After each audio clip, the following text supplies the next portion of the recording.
Perseroan telah menyediakan dana untuk melunasi pokok dan bunga obligasi berkelanjutan 2 tahap 3 tahun 2024 seri A yang diterbitkan pada 19 September 2024. Dengan jumlah pokok yang diterbitkan mencapai 512,29 miliar rupiah.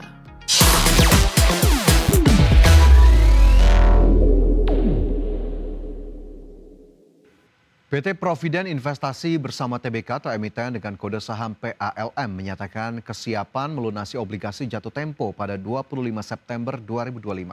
Perseroan telah menyediakan dana untuk pembayaran pokok dan bunga obligasi berkelanjutan 2 tahap 3 tahun 2024 seri A. PT Providen Investasi bersama TBK emiten berkode saham PALM melaporkan kesiapan dana untuk melunasi obligasi yang segera jatuh tempo. Hal ini diungkapkan Perseroan melalui keterbukaan informasi pada 3 September 2025.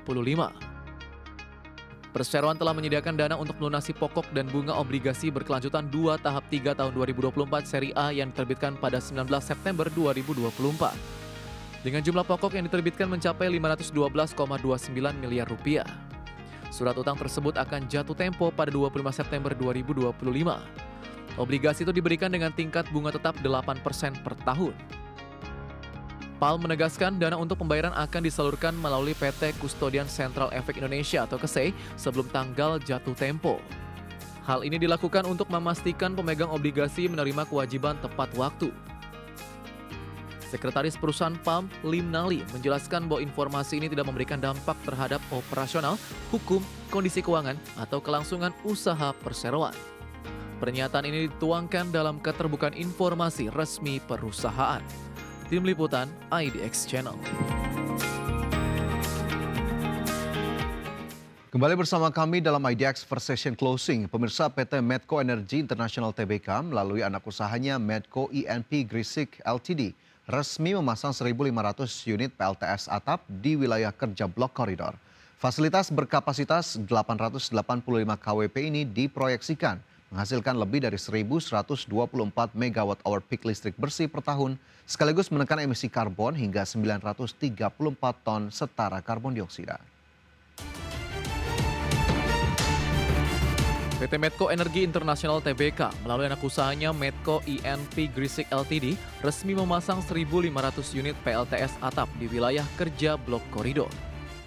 Manajemen Medco menyebut pemanfaatan PLTS atap ini tidak hanya mengurangi konsumsi gas sebesar 18 mmSCF per tahun, tetapi juga setara dengan menekan emisi kendaraan yang menempuh jarak 5,5 juta kilometer.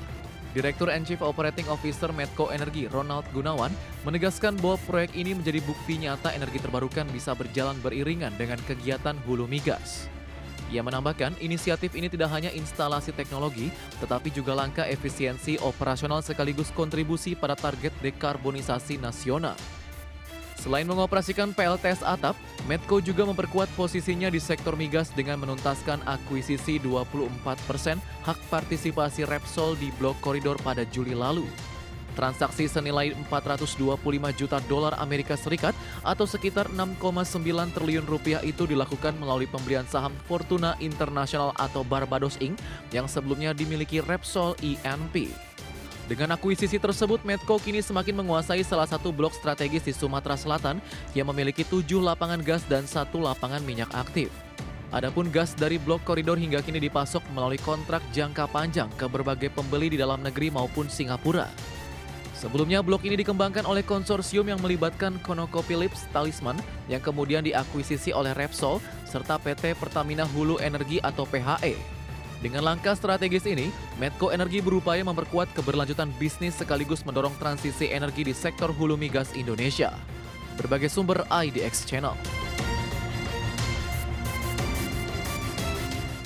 Selanjutnya, pemirsa, emiten emas dan perhiasan PT Harta Dinata Abadi Tbk atau emiten dengan kode saham HRTA terus melakukan ekspansi usaha di tanah air.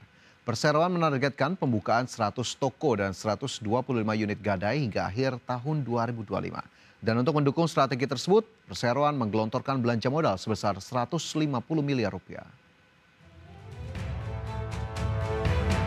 PT Harta Dinata Abadi Tbk, emiten berkode saham HRTA, menargetkan pembukaan 100 toko dan 125 unit gadai baru selama tahun 2025.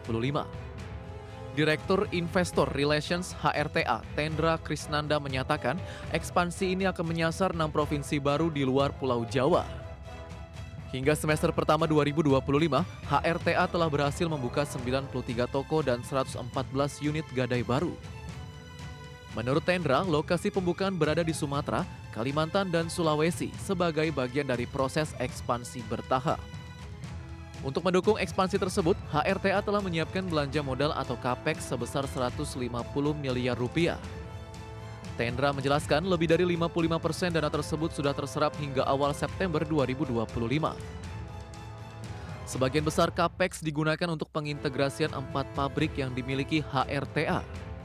Tendra mengungkapkan, pabrik terintegrasi ini ditargetkan rampung pada kuartal keempat 2025 atau awal 2026 dengan kapasitas produksi emas dan perhiasan mencapai 30 ton. Di mana realisasi capex yang terserap itu juga masih inline, di mana realisasi capex dari Harta Dinata sendiri itu sudah terserap lebih dari 55%, di mana memang capex yang terbesar itu memang dialokasikan salah satunya secara overall itu adalah pembangunan pabrik yang terintegrasi.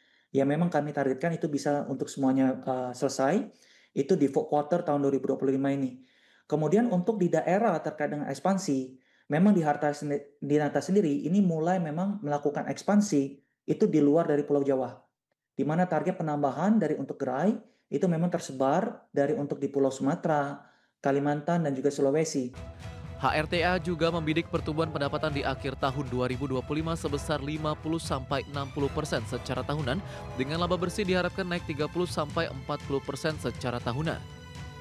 Pada semester pertama, HRTA telah mencatat pendapatan 15,05 triliun rupiah, melonjak 82,6% secara tahunan, dengan laba bersih 348,9 miliar rupiah, naik 69,5% dibandingkan tahun lalu.